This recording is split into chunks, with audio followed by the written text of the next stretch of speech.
రేపే బయలుదేరుతున్నా కీర్తి. అవునా? వెళ్ళక తప్పదా? అక్కడికి వెళ్ళక నేను గుర్తుంటానా నీకు? అసలు నిన్ను మర్చిపోతేనే కదా నువ్వు గుర్తుకు రావడానికి. అది సింహం మరి మనం పెళ్లి ఎప్పుడు చేసుకుందాం? పెళ్లికి అప్పుడే తొందర ఏముంది కీర్తి? అదేంటి సింహాలు అంటావు? నీకు అలానే ఉంటుంది, కానీ నాకు మాత్రం ఆకలేస్తుంది. అన్నం తిన బుద్ధి కాదు, దాహం వేస్తుంది, నీళ్లు తాగబుద్ధి కాదు, నిద్ర వస్తుంది, పడుకుంటే నిద్ర పడదు.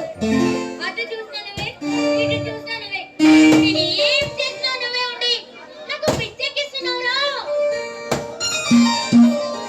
కళ్ళు తెరిచినా నువ్వే, కళ్ళు మూసినా నువ్వే, నాను ప్రతి అను ప్రతి కదలికను నువ్వే కీర్తి.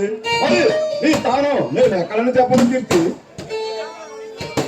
నిన్ను నీ ప్రేమను పొందడం నాకు ఏదో పూర్వజన్మ సుకృతంగా భావిస్తున్నాను.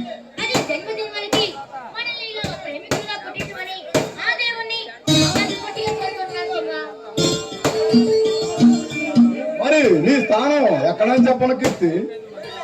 నిన్ను ఆరాధించే ఆ దేవ సన్నిధి మీద ఒట్టే చెప్తున్నా, నా మనసంతా నువ్వే కీర్తి. సింహ, I love you సింహ.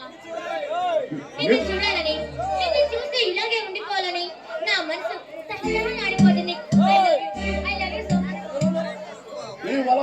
ఈ వలపల వర్షంలో తడిసిపోవాలని, ఈ తలుపులో పూలవనంలో అనుక్షణం మనం సీతాకోక చిలకల్లాగా వివరించాలని, ఈ కమల సముద్రంలో జీవితాంతం మనిద్దరం ఉండిపోవాలని అంతులేని కోరిక నాలో కలుగుతున్నాయి కీర్తి.